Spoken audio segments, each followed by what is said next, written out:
Hello, everybody, and welcome to Forever Sports, the morning after. And a bit of time to reflect on the Springboks' performance yesterday, which a lot of fans are not very happy with. Some even going as far as branding it terrible, inverted commas, saying the Boks were disjointed, poor, and sloppy. And now that we've kind of had a bit of time to look at it, kind of look at the replays and the likes of that, it's time to kind of delve into that. And whether the Boks' performance was as bad as we're making it seem, or if we are just becoming so used to the sort of standards we play at that in comparison it wasn't good enough. And I think that always, there are two things can be the case. Multiple stories and multiple points can be made at the same time. The reality is Wales are not very good at the moment.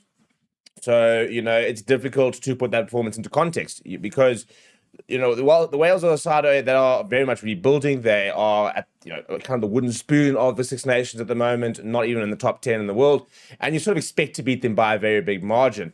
Similarly, however, Durban is a stadium where you don't get particularly big scores. It was very slippery last night. Jack Morgan spoke about it, saying conditions were very, very tough. And we've got to sort of lean into that. Rassie Erasmus said that, unfortunately, the conditions in Durban aren't conducive to high-scoring games and big results.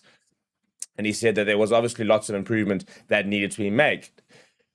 In terms of were the Boks terrible, well, I think it's harsh to sort of say that they're terrible considering that obviously it's 43-0. And I think if you look at the general stats, we dominated in every possible facet of the game. I think if you were to basically do a stats breakdown without showing the score, you would sit there saying, well, there we go. Another dominant Springbok performance. And I think that's kind of what a lot of people are saying now. They're saying that to think of the level of performance that was, despite it being, inverted commas, a bad performance, is what bodes so well for the Boks. I mean, actually, we're doing a very cool video during this week. We're going to basically be talking about why SA Rugby is in such a good state and why we could potentially dominate for a while.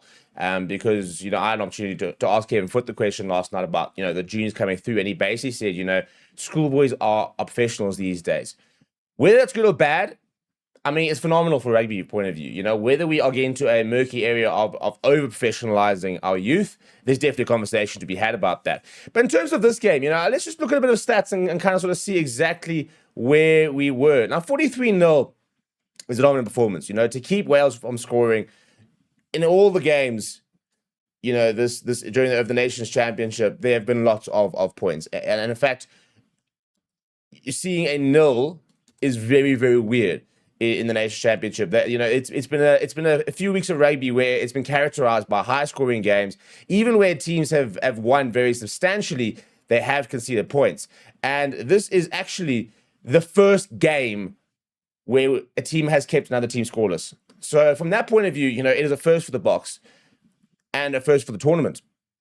And I mean, if you look at it, the only other sort of the smallest score lines in terms of what they've conceded was Italy's 10 yesterday. Even Japan getting 15 points against France, who hammered them. If you go to last week, for example, Fiji only managing 8 was the second was the worst last week, and before that it was 10 again from Italy against Japan.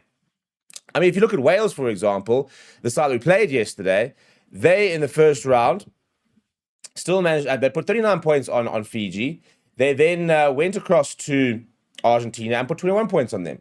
So it's a Wales side that knows how to score points. And I think that's why, if we have to look at the positives, there are definitely lots of positives. So to keep Wales scoreless is a big positive. Then you look at the stats, and in every possible stat there was a lot of domination. Obviously possession. We're a side that actually doesn't mind having possession. These days we're starting to get more possession, but what I think's been a big characteristic of the new sort of resurgence of this Bok team under Tony Brown, like that, is our transition. Our ability to counterattack has become a lot better, and that's why we're scoring a lot more points, because we're very, very good when we have the ball in hand, and we're very good at it when we turn over the ball. But territory point of view, we were playing in the right area, 7 tries to 0, a couple of conversions missed out there. But I mean, 116 carries, making up 517 meters, offloads, 15 clean breaks, 33 defenders beaten. The frustration, I think, is just the fact that all the stats point to this having been a high-scoring game, and the 19 handling errors is a big concern. The good news for us, though, and this is where I think we need to take the very big positives, is somebody mentioned yesterday, if we play like this against the All Blacks, we will lose, which I think is very simplistic. First of all, our defense was very good yesterday. We didn't concede any points. Similarly, you don't want to make excuses about wet conditions, but we've been very good in conditions that suit running rugby. And if you look at our fixtures coming up, they are going to suit running rugby. What will be interesting to see is how things go when we go over to Europe at the end of the year. But I mean, you look at those attacking stats, dominated. We look at the defensive stats, a couple of tackles missed, but 6 turnovers. Paul DeVere is absolutely brilliant at the breakdown. Malcolm Marks getting turnovers as well. 11 dominant tackles. This is a stat, by the way, that we were the highest in last year in 2025. So it's a massive part of what the Boks do is the fact that we've got this dominance in defense. You know, if you look at our kick meters, for example, didn't kick as many times by Wales by 1. And I thought our kicking yesterday was maybe a bit poor in comparison to what we've had previously. I think the frustration thing, and I think what the big difference was yesterday, especially in terms of not scoring enough points, was our contesting wasn't as good. And credit must be given where credit's due. You know, I thought Ellis Mee was very good and contested very well.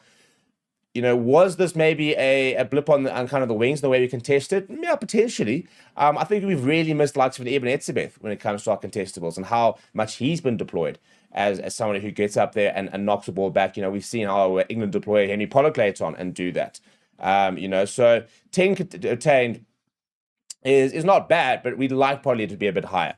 And again, you know, everybody was about the kicking game. But again, in difficult conditions where the handling is a problem, you're not going to play all the ball in hand. And we need to get away from this whole heart attack at kicking the ball, because that is the reality of where rugby is at the moment. It is how it's played. You know, people sit there saying, we can't kick the ball away, you know, because the All Blacks kick the ball away as well. You know, all the teams kick. If you go look at the stats from last year, the teams that kick more were the winners across a stupidly high number of games. We're not talking like 51%. We're talking like 60, 70% of games are won by teams that kick better and kick more. Set piece was almost flawless. You know, we did lose one line, although it depends on if you classify lose line. You can see the penalty for, but we never had a line intercepted, for example. Our lineouts functioned phenomenally. Our scrums did not move. In fact, Carly Sardi and Gerard Sennekamp decimated the Wales front row. Maybe a bit concerning that we didn't get quite the same dominance in the second half, but you know, from a scrum point of view, Don Human would be happy with that. You know, Dion Davis would be happy with that. If we look at the breakdown, 99% duck success rate. You know, mauls looked a lot better yesterday. We had some very good rolling mauls yesterday. We had a try which we thought was scored and somehow wasn't. But we eventually got over there. So, you know, you look at every single stat, and even discipline point of view, you know, fewer penalties conceded, no cards conceded, which was good to see, and only 6 penalties conceded in our own half is workable. You know, obviously against better sides, you know, that can be converted to points necessarily, but 9 penalties is pretty good. In fairness, anything below 10 is not bad at international rugby. So we're in this weird stage that we've got such high standards that we look at this result and we say it's not good enough.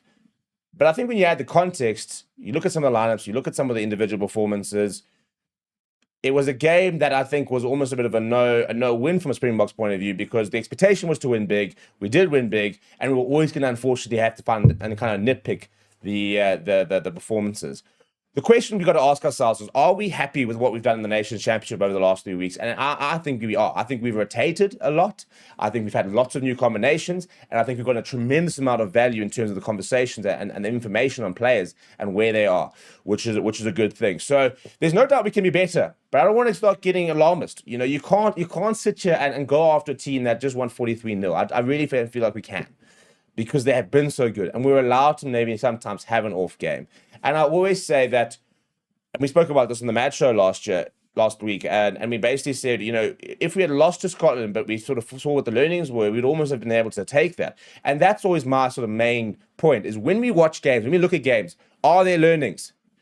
And I think, you know, when there are places to improve and when there are areas that are identifiable, it's a good thing, because it means that there is no resting of the laurels. It means there is no, oh, we've got the perfect game, we're fine. There's always going to be a constant work on process. And that's the big thing, is that we can continue to chase perfection, because when one thing's good, something else will always inevitably kind of sort of slip away. No team is completely perfect. The good news is, though, you look at some of the player performance yesterday. I thought all debutants looked very good yesterday. I thought Rassie Erasmus coming off the bench looked brilliant. You know, Kobus Wiese is getting better and better. So there's no doubt that the depth we're building is even better than it was a year ago, where people were also talking about how good our depth is. So the main thing is Bok Rugby is in a tremendous place at the moment, but now it's going to get serious. Now we're going to play Argentina, and then it's All Black time. And it's really cool to see the All Blacks are playing very well, because I think we're in for a phenomenal Greatest Rivalry series. And we've now got this out of the way. We're on top of the log. Job done, as far as we're concerned. Roll on the Greatest Rivalry Tour. Roll on Argentina, and roll on the end of the year, because this Box side is on a pretty impressive win streak. The question is, will we be able to do it against the All Blacks?